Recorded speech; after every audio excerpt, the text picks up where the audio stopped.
नमस्कार, ANB news देख रहे हैं आप। मैं हूं आपके साथ पल्लवी राजपूत और हमारे खास कार्यक्रम राष्ट्र धर्म में आप सभी का स्वागत है। पीएम मोदी ने मंगलवार को मानवाधिकारों के मुद्दे पर बात की। उन्होंने मानवाधिकारों पर आक्रोश जताने वालों के बारे में चिंता व्यक्त करते हुए कहा कि इसे राजनीतिक चश्मे से देखना लोकतंत्र के लिए खतरनाक है। उन्होंने कहा कि कुछ लोग इन दिनों मानवाधिकारों को अपने नजरिए से देखते हैं। वे कुछ मामलों में तो मानवाधिकारों के उल्लंघन को देखते हैं, लेकिन इसी तरह के अन्य मामलों में नहीं देखते। हमें ऐसे लोगों से सावधान रहना होगा। पीएम मोदी ने ये बातें राष्ट्रीय मानवाधिकार आयोग के 28वें स्थापना दिवस के मौके पर आयोजित एक कार्यक्रम में कही। इसमें केंद्रीय गृह मंत्री अमित शाह और एनएचआरसी के अध्यक्ष और सुप्रीम कोर्ट के पूर्व न्यायाधीश अरुण मिश्रा भी शामिल रहे। पीएम मोदी ने कहा कि मानवाधिकारों को राजनीतिक लाभ और हानि की नजर से देखना इन अधिकारों के साथ साथ लोकतंत्र को भी नुकसान पहुंचाता है। लोकतंत्र के लिए पहले से ही चयनित व्यवहार करना हानिकारक है और इससे देश की छवि खराब होती है। हमें ऐसी राजनीति करने वालों से सावधान रहना चाहिए।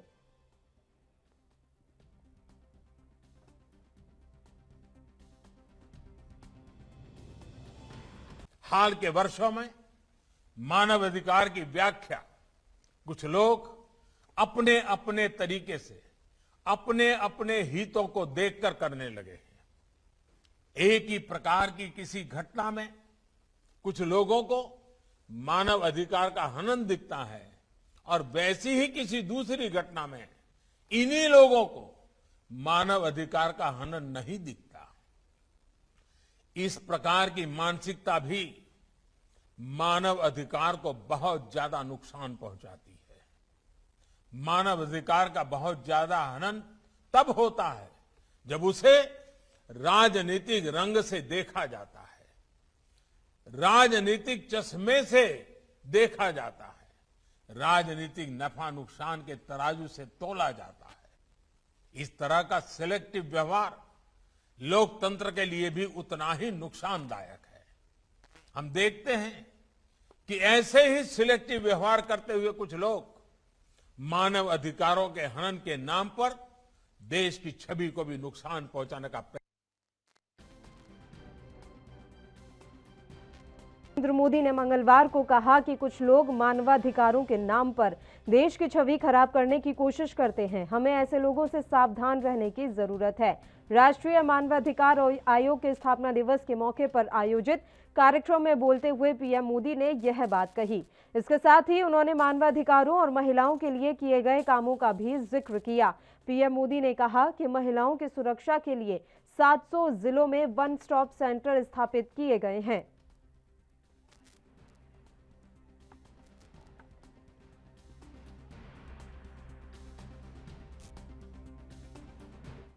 और इस मसले पर अब हम चर्चा की शुरुआत कर लेते हैं। भारतीय जनता पार्टी से हमारे साथ मेहमान जुड़ गए हैं अशोक ठाकुर जी। सीधा उन्हीं का रुख कर लेते हैं। अशोक जी, बहुत बहुत स्वागत है आपका एएनबी न्यूज पर। और सर, आज प्रधानमंत्री नरेंद्र मोदी ने इशारों में बहुत बड़ा बयान दे दिया है। उन्होंने कहा है कि मानवाधिकारों को राजनीतिक चश्मे से नहीं देखना चाहिए। साफ तौर पर विपक्ष पर निशाना साधा है उन्होंने। अशोक जी, ये इस देश के अंदर पिछले अगर आप कई दशकों से देखेंगे तो मानव अधिकारों को लेकर समय समय पर जो लोग काम करते रहे हैं उनके ऊपर सवाल उठते रहे। कभी कभी तो हमने ये देखा है जो मानवता के सबसे बड़े दुश्मन हैं उनके भी मानव अधिकारों की बात करने वाले लोग यहाँ मिल जाते हैं। नक्सलवादी, आतंकवादी और जो लोग मानवता के दुश्मन हैं, अगर उनके भी मानव अधिकारों की बात करना प्रारंभ करेंगे तो फिर मुझे समझ में नहीं आता फिर जो इंसान अपना सब कुछ छोड़कर, अपना जमीर मारकर मानवता का दुश्मन बन जाता है, अगर उसके मानव अधिकार की बात करने लगेंगे तो जो सामान्य जन है इस देश के जो नागरिक हैं, जिनका उन आतंकवादियों के माध्यम से, नक्सलवादियों के माध्यम से या आतताइयों के माध्यम से जो मानव अधिकारों का उल्लंघन होता है, तो उनके बारे में फिर कौन सोचे। ये बहुत बड़ा सवाल आज प्रधानमंत्री जी ने खड़ा किया है कि मानव अधिकारों को लेकर सिलेक्टिव अप्रोच नहीं होनी चाहिए। कश्मीर के अंदर आप देखेंगे तो कितना बड़ा प्रहार हुआ था, लेकिन उसके ऊपर कभी उसको नरसार आज तक मानने का किसी ने जरूरत नहीं की। वहां पर किस तरह से लाखों कश्मीरियों को भगाया गया, हजारों की संख्या में कश्मीरी मारे गए, माताओं बहनों के साथ जो है वो बलात्कार हुए और उनकी संपत्तियों को छीन लिया गया, आज तक वो विस्थापित। तो जो लोग आतंकवादियों के और नक्सलवादी और जो अलगाववादी हैं उनके मानव अधिकारों की बात करते हैं, वो उन कश्मीरी पंडितों के अधिकारों की बात नहीं करते। तो इस पर फिर सवाल तो लाजमी है उठना। तो मुझे लगता है कि प्रधानमंत्री ने बिल्कुल ठीक कहा है कि पॉलिटिकल अप्रोच नहीं होनी चाहिए। जो मानव है, जो मानव से पशु बन गया है, उसके अधिकार की बात नहीं करनी चाहिए। जो मानव है उसके अधिकार की बात करनी चाहिए, तब वो मानव अधिकार है। चलिए ठीक है, इस समय हमारे साथ कांग्रेस के प्रवक्ता नसीम खान जी भी जुड़ गए हैं। अशोक जी, एक बार उनका भी रुख कर लेते हैं। नसीम जी, स्वागत है आपका एएनबी न्यूज पर, और मैं आपका रिएक्शन चाहूंगी प्रधानमंत्री के उस बयान पर जिसमें उन्होंने कहा है कि मानवाधिकारों को राजनीतिक चश्मे से नहीं देखना चाहिए। क्या वाकई में ऐसा हो रहा है? जो घटनाएं आपके प्रदेश में होती हैं उस पर हर कोई चुप्पी साध जाता है, जबकि अन्य राज्यों में जिस तरह की घटनाएं होती हैं तो आप मुलाकात करने तक पहुंच जाते हैं और आपको मानवाधिकार के उल्लंघन याद आ जाते हैं। नसीम खान जी। नहीं, देखिए, आपके बात को मैं बिल्कुल इस बात से सहमत नहीं हूं कि कांग्रेस पार्टी सिलेक्टिव अप्रोच के साथ काम करती है। रही बात इसकी कि राजनीति करने की, तो हम राजनीति में आए हैं और राजनीतिक पार्टी का काम ही राजनीति करना है। देश के अंदर मानव अधिकार के लिए राजनीति करना, ये संविधान हमें अधिकार देता है कि हम देश के लोगों के लिए, उनके अधिकारों के लिए हम लड़ें। और विपक्ष सरकार में है तो उनके लिए जो न्याय के कानून बनाए, और सरकार में नहीं है तो हम उसको, जो सरकार मानव अधिकार के खिलाफ अगर जो खड़ी हो गई हो और जो मानव अधिकार का उल्लंघन कर रहा हो और मानव के अधिकारों का शोषण कर रहा हो, उसके खिलाफ हम विपक्ष के रूप में खड़े हों इस देश के अंदर। यही दोनों ओर से राजनीति होनी चाहिए, सरकार की ओर से भी, विपक्ष की ओर से भी। रही बात हमारे स्टेट की बात कि आपके स्टेट में ऐसा हुआ तो आप चुप हो गए, और उत्तर प्रदेश के अंदर भारतीय जनता पार्टी के शासित राज्यों में अगर ये सब चीजें हो रही है और हम चुप हैं और हम बोल रहे हैं, तो ये आरोप प्रधानमंत्री जी हमारे पे लगा रहे हैं। और अभी जो प्रवक्ता बोल रहे थे, मुझे ये नहीं पता है भाजपा के किसके हैं, जो इन्होंने बोला, और आपने भी जो बात कही, मैं इससे सहमत नहीं हूँ। अब दोनों राजस्थान की घटना के बारे में आप कहेंगे, मुझे जानकारी है इस बात की। राजस्थान के अंदर जो दलित युवक को पीटा गया, उसमें 5 लोग तुरंत जो है हिरासत में लेकर के जेल के अंदर पहुंचा दिए गए। रही बात इसकी, कौन मना करता है योगी आदित्यनाथ जी को कि आप राजस्थान न जाएं? कौन कहता है कि आप उनको न्याय की बात न करें? क्या प्रियंका गांधी, राहुल गांधी कह रहे हैं कि उसके लिए न्याय की बात नहीं होगी? लेकिन कानून को अपना काम करना चाहिए। रही बात उत्तर प्रदेश की, तो मैं आपसे स्पष्ट रूप से कहना चाहता हूं कि उत्तर प्रदेश के अंतर उत्तर प्रदेश हो, चाहे राजस्थान, चाहे मध्य प्रदेश हो, या भारतीय जनता पार्टी का कोई भी शासित राज्य हो, इन घटनाओं को आप जब देखेंगे तो शोषण करने वाला और इन घटनाओं को करने वाला सरकार में बैठा हुआ व्यक्ति है। आप याद करें, उन्नाव के अंदर कुलदीप सेंगर कौन थे? इनके विधायक थे। और जब एक लड़की का बलात्कार हुआ, शोषण हुआ, उसने शिकायत की, तो उसी भारतीय जनता पार्टी के विधायक ने उस परिवार के उस शिकायत करने वाले के परिवार को ट्रक से कुचलने का काम किया। और भारतीय जनता पार्टी, मतलब जिस तरीके से आरोप बलात्कार के लगे, वो विपक्ष खड़ा हो गया, प्रियंका गांधी खड़ी हो गई, तो उसके बाद कई महीने बाद उन्होंने कुलदीप सेंगर को पार्टी से निष्कासित किया। कब किया? जब विपक्ष खड़ा हो गया। अब बात कर लीजिए आप, जो है क्या नाम है, लखीमपुर की। लखीमपुर में किसानों को गाड़ी के नीचे रोंद करके मारने वाला कौन था? क्या कोई आम आदमी था? कि वह बात नहीं उठनी चाहिए? क्या मीडिया को सवाल नहीं खड़े करने चाहिए? क्या कांग्रेस को सवाल नहीं खड़े करने चाहिए? क्या उत्तर प्रदेश की अलग विपक्षी पार्टी या क्या देश की विपक्षी पार्टी को सवाल नहीं खड़े करने चाहिए? गृह राज्य मंत्री इस देश का जो अमित शाह के नीचे काम करता है, बेटा अपनी गाड़ी से किसानों को रोकता है, कुचलता है। आपकी सारी बात मैंने सुनी और आपकी बातों से मैं सहमत भी हूँ। देखिए, कुछ कुछ बातें आपकी ठीक भी हैं, लेकिन सेलेक्टिव अप्रोच की बात इसलिए कही जा रही है और ये आरोप इस पर आप पर इसलिए लग रहा है कि लखीमपुर आप जाते हैं, आप उन पीड़ित परिवारों से मुलाकात करते हैं, उनको मदद का भी आश्वासन देते हैं। आपने बहुत अच्छा किया, लेकिन उस पूरे घटनाक्रम में एक ड्राइवर को भी मारा गया था और उसका वीडियो भी हम सबके सामने आया था। क्या आपका फर्ज नहीं था कि आप वहां जाएं?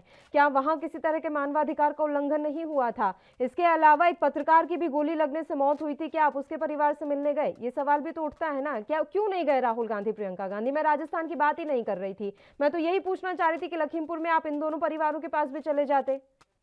मेरी बात सुन लीजिए, आधा अधूरा ज्ञान नुकसानदेह होता है। आपने प्रियंका गांधी जी की बाइट सुनी होगी।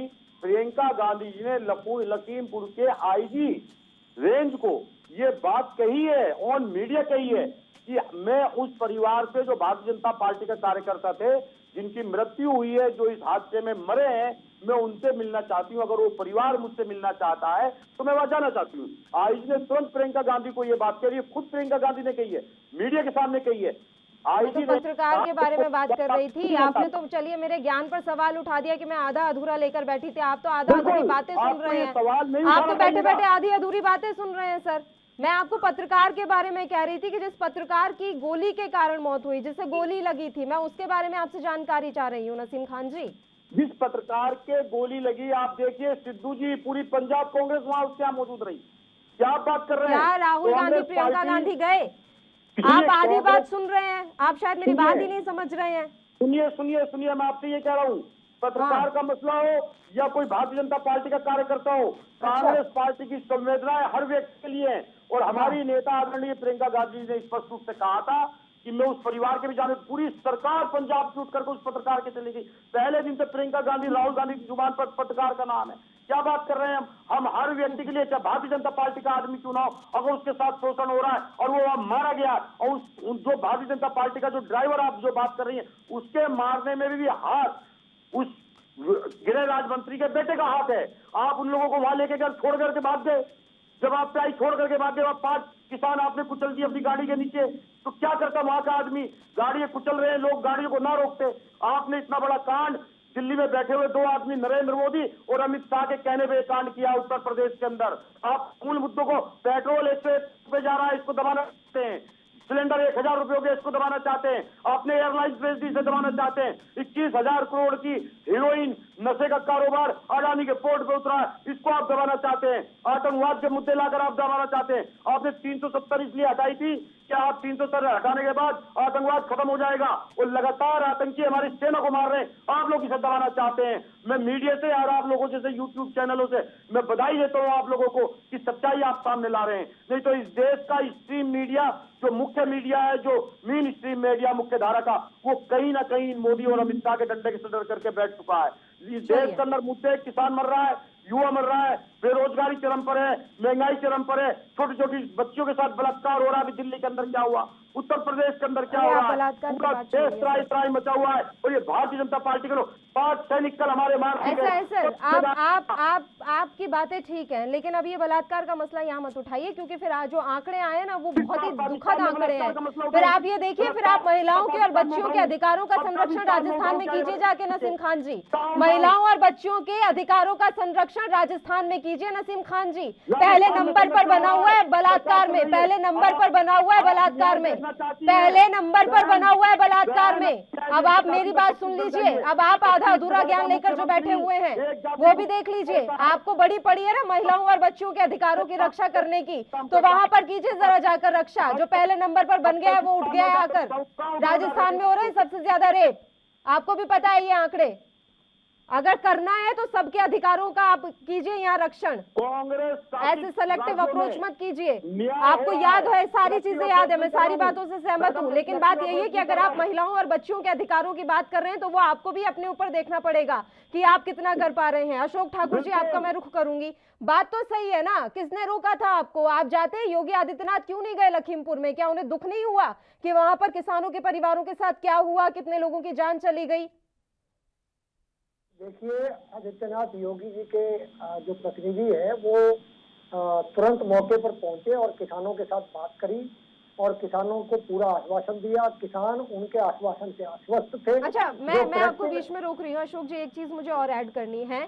जो शख्स हमारे देश का प्रधानमंत्री है, अगर आज वो मानव अधिकारों के बारे में बात कर रहे हैं, तो जब इस तरह की घटनाएं आती हैं तो वो क्यों कुछ नहीं बोलते? क्यों उन्होंने लखीमपुर के मसले में कुछ नहीं बोला? क्या उन्हें तब नहीं लग रहा था कि यहाँ वाकई में किसी के मानव अधिकारों का हनन हुआ है? जो भी हुआ वो घटना दुखद थी। क्या हम इंतजार करते रहे कि प्रधानमंत्री अपनी व्यस्तता से थोड़ा फ्री होंगे, उसके बाद इस तरह की घटनाओं पर ध्यान देंगे?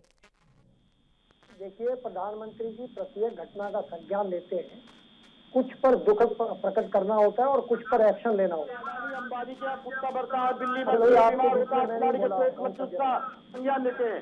5 किसानों आपके शोर मचाने से कोई सच्चाई नहीं बदल जाएगी। प्रधानमंत्री चुप बैठे हुए हैं, उनके अगर जोर से बोलने से कोई सच्चाई बदल सकती है तो मैं आपसे ज्यादा जोर से बोल सकता हूं। चलिए एक एक करके बात करेंगे, एक एक करके बात करेंगे, एक एक करके बात करेंगे।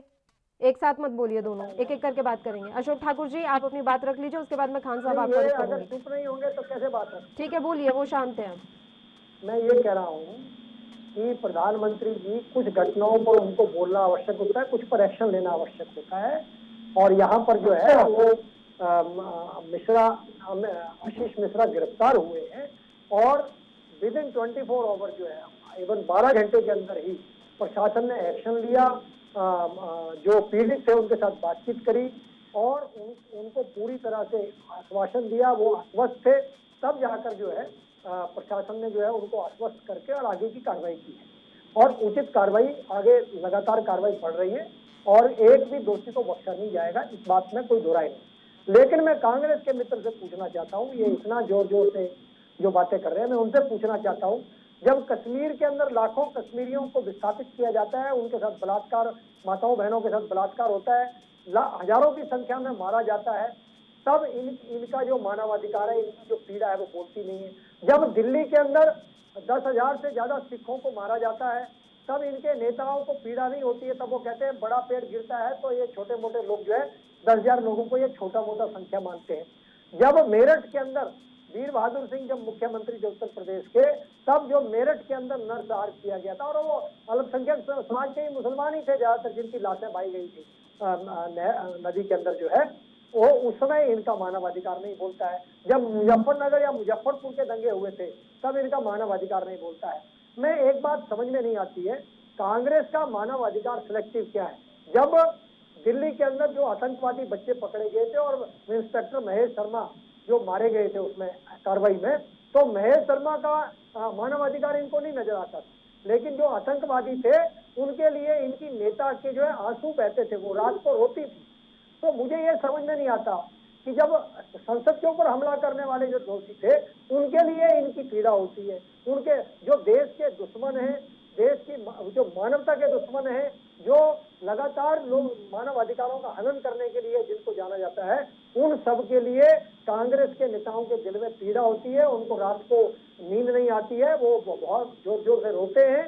और जब किसी मानव के साथ जो वास्तव में मानव इस देश का नागरिक है और जो देश के संविधान में, देश के कानून में विश्वास रखता है, उनके साथ जब कोई अत्याचार, आप जो उनकी गलतियां गिना रहे हैं ना, वो गलतियों का भुगतान वो खुद ही भुगत रहे हैं। आप देख लीजिए कि किस तरह की उनकी सियासी जमीन बाकी रह गई है। अब आप क्या चाहते हैं कि आप भी वही सब करें, उसके बाद आपका भी वही हश्र हो? जिस तरह की घटनाएं एक के बाद एक कई आई हैं, हमने उत्तर प्रदेश में ही देख लिया है, उसके बाद आप क्या चाहते हैं कि आप कुछ नहीं बोलेंगे, आप शांत रहेंगे, प्रधानमंत्री अपनी जुबान से कुछ नहीं निकालेंगे? वैसे वो हर बात में ट्वीट कर देते हैं। इस तरह की घटना में आप ये कह देंगे कि नहीं एक्शन लेना जरूरी था, बोलना थोड़ी ना जरूरी था? ऐसे थोड़ी ना होता है अशोक ठाकुर जी। आप कोई भी बयान देके चीजों को शांत थोड़ी ना करा देंगे। चर्चा ऐसे ही जारी रहेगी, बस एक छोटे से ब्रेक के लिए हमें यहाँ पर रुकना है, फौरन हाजिर होंगे।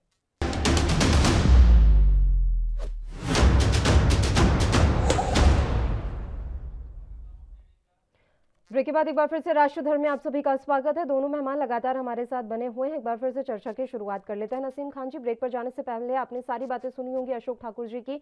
उन्होंने पूरी फहरिस्त थमा दी है कि आपने क्या क्या किया और कहां आप मानव अधिकारों को भूल गए। नसीम खान जी, देखिए, मैं भारतीय जनता पार्टी के जो प्रवक्ता हैं, इनके पास केवल सदम राष्ट्रवाद और भ्रमित करने वाले मुद्दों के अलावा कोई बात नहीं है। मैं लेकिन फिर भी आपकी बात जो आपने उनसे कहा था, मैं उसी पे आना चाहता हूँ।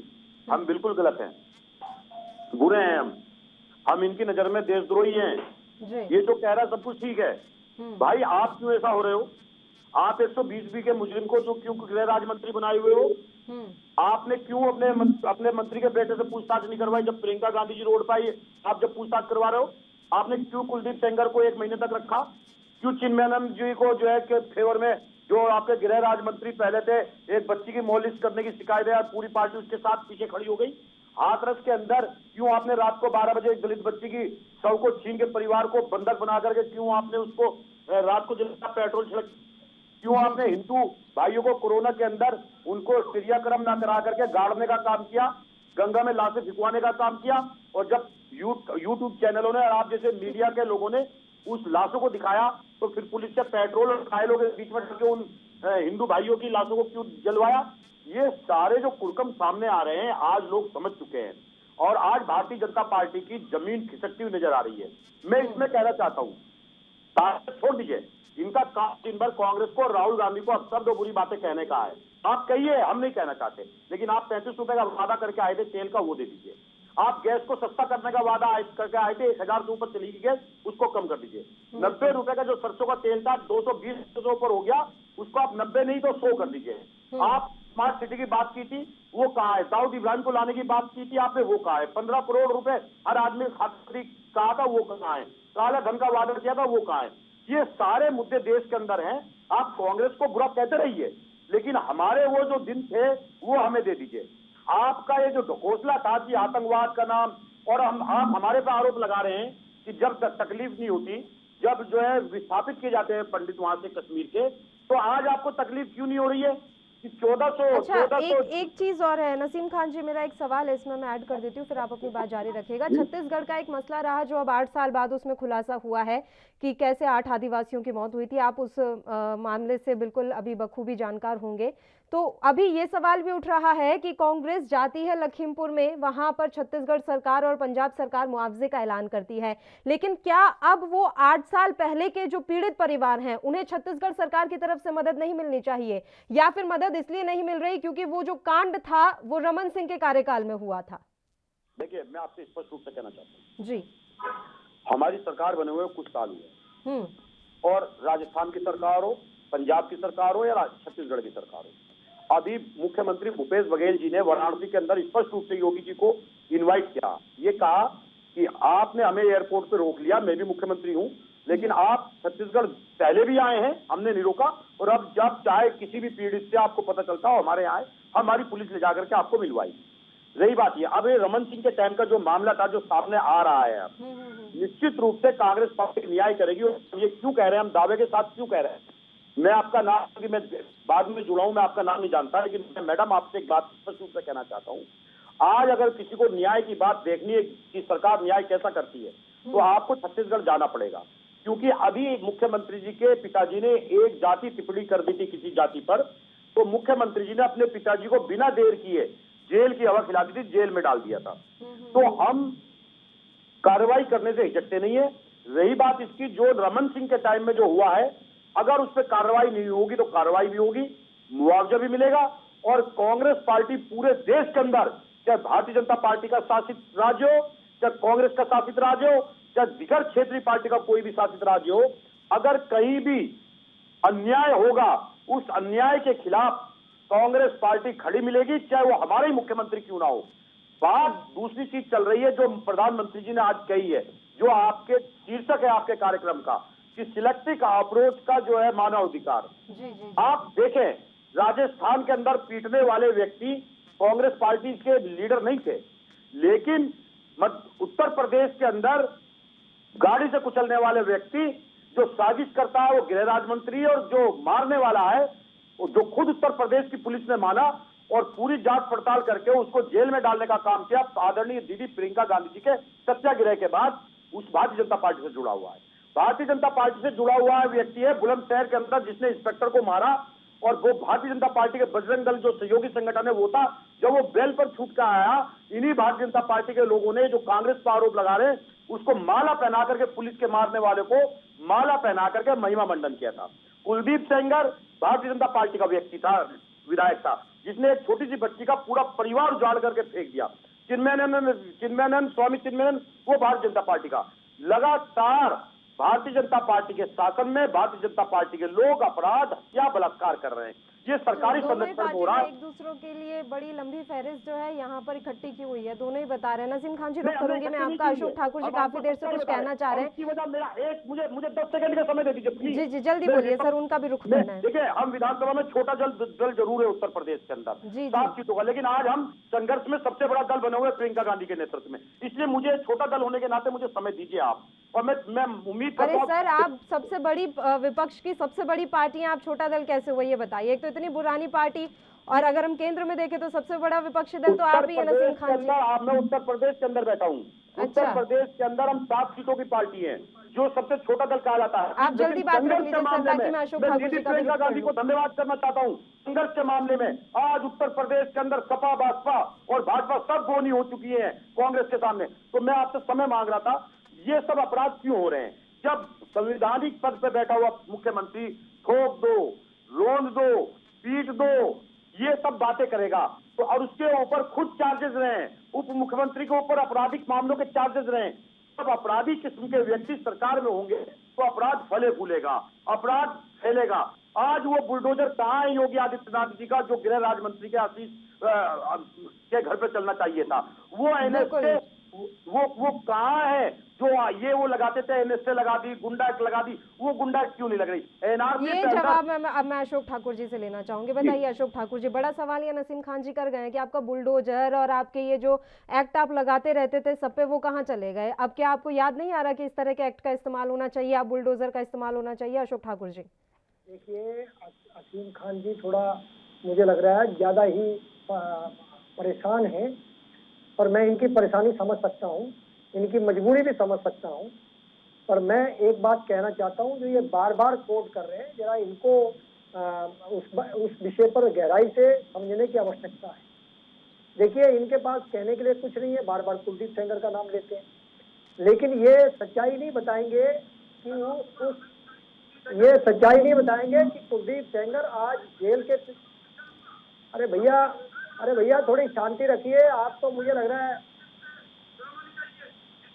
घर में बात कर दिया और आपका विधायक साहब आपके लिए बार बार नाम ले रहे हैं, बार बार उसका नाम लिया जाएगा, बार बार इन बलात्कार का नाम लिया जाएगा। भारतीय जनता पार्टी के अपराधी नेता। आप इतना क्यों चिल्ला रहे हो? किसी बात का जवाब सुनेंगे कि नहीं सुनेंगे? आप बार बार नाम लेने के लिए कैसे रोक सकते हैं? एक अपराधी का नाम आप भी लो, कुलदीप आप सेंगर सुनिए ना, आप अब सुनिए क्या हो? ना। गृह राज्य मंत्री किसानों का हत्यारा क्या हुआ? जिनमें आप लोगों को गृह राज्य मंत्री है आप आपका, लोगों को झूठ पूरे बोलते हुए शर्म तो आती खालिज नहीं है। कराने का दोषी है, क्यों आप इस बात को? आपके पास कोई मुद्दा नहीं है, मुझे दोनों ही तो झूठ का रोकना डोर पड़ेगा क्योंकि समय की हमारे पास कमी है। अशोक ठाकुर जी माफी चाहूंगी क्योंकि मैं आपको समय नहीं दे पाई अभी, बिल्कुल सर समय नहीं है, मैं माफी चाहूंगी। अशोक ठाकुर जी, आप दोनों ही मेहमानों का शुक्रिया अदा करना चाहूंगी तमाम चर्चा करने के लिए आप हमारे साथ जुड़े। तो आपको बता दें कि मानवाधिकार को लेकर अब एक नई बहस छिड़ गई है, क्योंकि प्रधानमंत्री मोदी ने यह बयान दिया है कि सेलेक्टिव अप्रोच मानवाधिकारों को लेकर नहीं होनी चाहिए। इस तरह का व्यवहार लोकतंत्र के लिए बड़ा खतरा है। अब उनके इस बयान पर बवाल हो गया और लगातार तरह तरह की प्रतिक्रियाएं आ रही हैं। इसी के साथ राष्ट्रधर्म में फिलहाल के लिए इतना ही। मुझे दीजिए इजाजत। देश और प्रदेश की तमाम ताजा और अहम खबरों के लिए आप देखते रहिए ANB न्यूज। नमस्कार।